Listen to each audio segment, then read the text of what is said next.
ابھی پچھلے دنوں آپ دیکھیں وہ مفتی جو مینگل صاحب ہیں, انہوں نے سیدنا عثمان کے لیے اتنی بےہودہ اور گستاخانہ تمثیل بیان کی اور کہا کہ یہ جو ہمارا بلوچستان کا وزیر اعلیٰ ہے نا,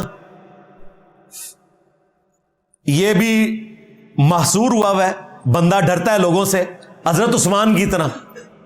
اور ایک ہی جملے میں انہوں نے بولا ہے, آج میں نے بیان میں کہا کہ ہمارے بلوچستان کا وزیر اعلیٰ اتنا دلیر ہے کہ غریب محصور ہے, بند ہے حضرت عثمان کی طرح, اور خطرہ ہے کہ باہر نکلوں گا تو عورتیں جوتے ماریں گے. لعنت ہے تیرے ایسے عقیدے کے اوپر, کلمہ پڑھ کے مسلمان ہو کہ باہر نکلوں گا تو عورتیں جوتیاں ماریں گی مجھے, ڈر کے تو بیٹھا ہوا ہے ادھر.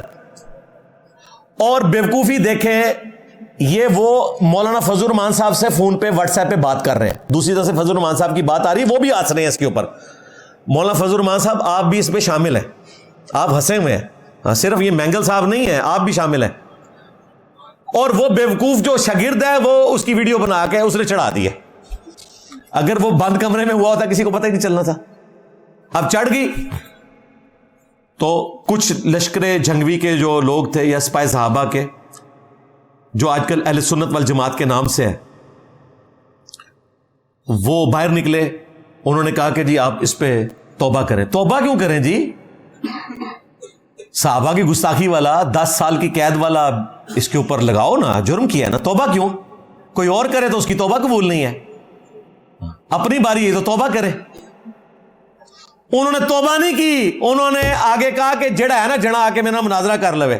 میں کوئی ایسی غلط گل نہیں کی تھی, میں نے تو صرف محصور ہونے میں نا ایگزامپل دی تھی. یہ جو عورتوں کے جوتیاں مارنے والی بات ہے, یہ تو میں نے اس وزیر اعلیٰ کے لیے کی ہے, حضرت عثمان کے لیے نہیں کی. تم نے ایک ہی گو میں بات کی ہے, ٹھیک ہے.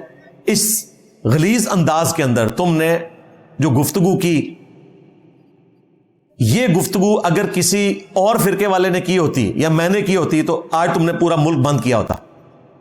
اور پھر کئی مولوی دفاع میں نکل آئے ہیں جو بندی, انہوں نے کہا نہیں جی اس طرح تو مثالیں دینے سے کچھ نہیں ہوتا. حالانکہ اس نے مثال خود دی تھی. اس نے یہ نہیں کہا کہ کافر کہتے تھے کہ حضرت عثمان غنی رضی اللہ تعالیٰ عنہ جو ہیں وہ ڈرتے تھے اس طرح, یا یہودی کہتے تھے ڈرتے تھے, وہ تو بکواسیات کر سکتے تھے. اس نے اپنے ریفرنس سے کہا کہ جس طرح حضرت عثمان معصور ہوئے تھے نا, اس طرح یہ وزیر اعلیٰ بھی معصور ہے کہ باہر نکلے گا تو عورتیں اسے جوتیاں ماریں گی. استغفر اللہ توبہ الیہ. اب وہ کہہ رہے ہیں مناظرہ کر لو. اور وہ جو کراچی کے امیر ہیں ان کے, اورنگزیب فاروقی صاحب, وہ اسٹوڈنٹ ہے مینگل کا. میں فاروقی صاحب سے پوچھوں گا اب صحابہ کی محبت عشق کہاں گیا؟ سیدنا عثمان کی عصمت اور عفت کی حفاظت آپ نے صرف اس وقت کرنی ہے جب کوئی شیعہ بھونکے, غالی رافضی بولے. اگر تمہارا اپنا استاد صرف اس لیے کہ وہ دیوبندی ہے, تمہارا استاد ہے, اور وہ معافی بھی نہیں مانگ رہا, وہ تعویل کر رہا ہے, اور تعویل بھی ایسے عجیب انداز میں کر رہا ہے کہ جو تعویل قبول نہیں, وہ سیدھی طریقے سے کہہ دے غلطی ہوگی. دوسری طرف بریلوی علماء کہہ رہے ہیں کہ ٹھیک ہے ہمارے ساتھ مناظرہ کر لو. وہ علیحدہ سے ولاگ چڑھا رہے ہیں, ان کو بھی موقع مل گیا ہے ان کو نیچے لگانے کا, حالانکہ ان کے اپنے بابوں نے بھی بڑی گستاخیاں کی ہوئی ہیں. تو یہ میں آپ کو بتاؤں, گستاخی کی بات کرنا, یہ کہنا کہ جی فلاں گستاخ رسول ہو گیا ہے, فلاں گستاخ صحابہ ہو گیا ہے, فلاں گستاخ اہل بیت ہو گیا ہے, یہ صرف فلاں کے لیے ہوتا ہے. اپنے جب ان کے کرتے ہیں ان کے دفاع کے لیے باہر نکلتے ہیں.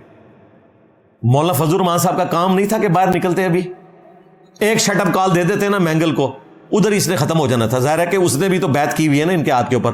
پولیٹیکل لیڈر تو مولانا فضل الرحمان صاحب کو مانتا ہے نا مینگل بھی, وہ کہتے ہیں جی استاذ العلماء ہے. ابھی تو میں اس کے وہ جو گندے اور غلیظ لطیفے جو یہ اسٹوڈنٹس کو سناتا ہے, وہ بھی آپ نے یوٹیوب کے اوپر دیکھے ہیں جس قسم کے لطیفے, اور سامنے قرآن رکھا ہوا ہے, بخاری شریف رکھی ہوئی ہے, اور ایسے ایسے بےہودہ لطیفے یہ سناتا ہے. تو ایسے بےہودہ لطیفے سنانے والی زبان سے صحابہ اور اہل بیت کی گستاخیاں نکل سکتی ہیں. معافی مانگ لو, اس میں کیا حرج ہے؟ الٹا کہہ رہا ہے مناظرہ کر لو. اور دیکھیں جو ان کے فرنٹ مین ہیں, انہوں نے باقاعدہ ولاگ بنا دیے ہیں کہ جی کوئی گستاخی نہیں ہوئی, اور دیکھیں ہمارے مینگل صاحب نے چیلنج کر دیا کہ جس نے مناظرہ کرنا ہے کر لو. اچھا جی, تو آڈا کرے تے او دا چیلنج آئے, کوئی اور کرے تو انہوں کہتے ہیں گستاخ ہے, توبہ کیوں نہیں کر رہا؟ اور توبہ بھی صرف مولوی سے کرواتے ہیں. مجھا دیا پیڑا ہوندیاں نے نا, مفتی حنیف قریشی نے کہا کہ اگر مفتی طارق مسعود صاحب نے توبہ کر لی ہے تو ٹھیک ہے، کیوں کہ کل کو اگر ہمارا کو کام ڈالے گا تو وہ بھی ہمارے ساتھ کھڑے ہوں. کوئی اور توبہ کرے تو کہتے ہیں گستاخی رسول کی توبہ ہی نہیں. ابتسام لائی زید کتنا خطرناک کھیل کھیل رہا ہے، کہہ رہا ہے مجھے انجینئر کے اوپر یہ اعتراض ہے، یہ 295B کے اندر توبہ کی شک ڈلوانا چاہتا ہے، حالانکہ گستاخی رسول کی تو توبہ ہی نہیں، اسے قتل ہی ہونا چاہیے. ابتسام پورا تیرا فرقہ قتل ہوتا ہے. اعلیٰ حضرت دے نزدیک تسی مرتد واجب القتل ہو سارے وابی، احکام شریعت میں انہوں نے لکھا ہے. اور یہود و نصارہ سے تم لوگ بدتر ہو ان کے نزدیک، قادیانیوں کے برابر ہو.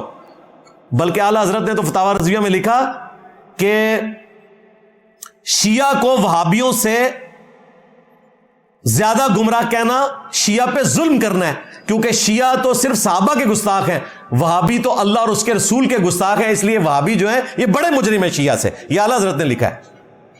لو سامو ایک تسبیح میں پڑھوئے ہوئے ہیں، وڈ کے پرے ماری میرے بابا جی نے. کیا شان ہے میری بابا جی دی، اج بھی میرے بابا جی دی کیا بات ہے. انہوں دا کلپ چل رہا ہے، چھڑ دے وہابیہ دی ذات دا کہ احترام، یہ تو سوراں دے سور نے. یہ بھی بٹی صاحب نے اسے پوچھا ہے کہ وہ تانوں سوراں دے سور کہہ کے گئے نے.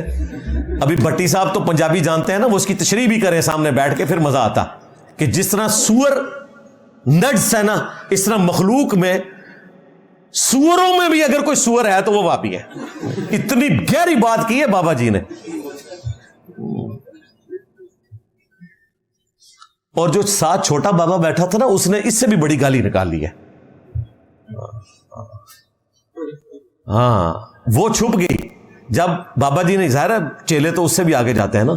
وہ جو ساتھ پتلا سا بابا بیٹھا نا، اس نے کہ کھوتی فلانے دیو، یہ فلانے میں نے وہ ڈیش ڈیش کر دیا. انہوں نے کہا جو تو وڈے ساڑھے گالاں پہ کٹ دینے کہ جی سوراں دے سور، تو میں بھی کہہ دیا کہ جو پنجابی علی انہیں گال کڈی کھوتی ڈیش ڈیش دیو. ہاں اے انہیں گال کڈی ہے، وہ اس کو آپ غور سے سنیں نا تو جیسے یہ مکمل ہوتا ہے نا، اس کے ساتھ ہلکی سی وہ آواز بھی آتی ہے. وہ تو اللہ بھلا کرے، ہمارے جو ایڈیٹر ہیں نا وہ فرحان آفتاب بھائی، انہوں نے مجھے بتایا کہ اگلی گال تیز تو بھی خطرناک ہے. میں نے کہا یار اتنی دفعہ کلپ سنا، میرا تو اس طرف دھیان ہی نہیں گیا. واقعی وہ ہے اس میں آگے چھوٹی سی گال، اس میں بڑی معرفت کی باتیں. اچھا ان کا جی میں نے ان کی زندگی میں پروٹیسٹ کیا تھا.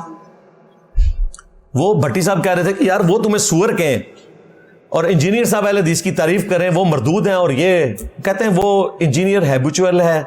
اور وہ خادم رضوی صاحب نے ایک بار ہی سور کہنا چاہیے، تو تسی سور ہو گئے، پیچھے ان کے گل رہ گئی. تو انہوں اسلام تو ہی باہر کاٹ دیتا اعلیٰ حضرت نے اور ان کے ماننے والوں نے، پیچھے کیا رہ گیا. تو اصل میں جس طرح بنو اسرائیل کو بچھڑے کی محبت پلا دی گئی تھی، اس طرح ان بنو امیہ کے خدمت گزاروں کو بنو امیہ کی محبت پلا دی گئی ہے. اور بنو امیہ سے مراد نعوذ باللہ میں سیدنا عثمان یا سیدہ ام حبیبہ کو نہیں کہہ رہا. ظاہر ہے ان کا تو ہم احترام کرتے ہیں. ام حبیبہ تو وہ ہیں جنہوں نے تمہارے ماموں اور تمہارے نانا کی ڈانٹیں کھائی ہوئی ہیں اسلام قبول کرنے پہ، اور ہجرت حبشہ کی ہوئی ہے. بعد میں تم لوگ مسلمان ہو کے تمہارے نانا اور تمہارے ماموں یہ کہیں کہ ہم رسول اللہ کے رشتہ دار ہیں، ہم اہل بیت کے ساتھ جڑ گئے ہیں.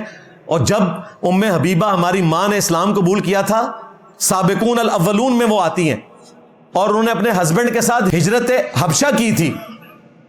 وہ تو مردود جا کے وہاں پہ کرسچن ہو کے مر گیا نا. عبید اللہ جو تھا المستدرک للحاکم میں آتا ہے، صحابی تھا، کرسچن ہو کے مر گیا. پھر رسول اللہ نے ان کی دلجوئی کے لیے خود ان سے شادی کی ام حبیبہ سے. ام حبیبہ کے پیچھے یہ اپنے ماموں اور نانا کو چھپاتے ہیں. کہاں ام حبیبہ، کہاں سیدنا عثمان، کہاں عمر بن عبدالعزیز، اور کہاں وہ لوگ کہ جن کے پیچھے تم ان سب کو چھپا رہے ہو. اللہ سے ڈر جاؤ. ٹھیک ہے، باقی تو انشاءاللہ موقع ملا تو میں طبیعت صاف کروں گا. اب چونکہ ٹائم ہو چکا ہے، میرا حال اتنی پرچیاں شاید کور ہونی تھی، وہ اللہ کی طرف سے کیفیت طاری ہوتی ہے. تو یہ بھی کچھ ادھار بچے ہوئے تھے. تو کل ہی میں نے تازہ ان کی پریس کانفرنس دیکھی ہوئی تھی تو میرے دماغ میں تھی.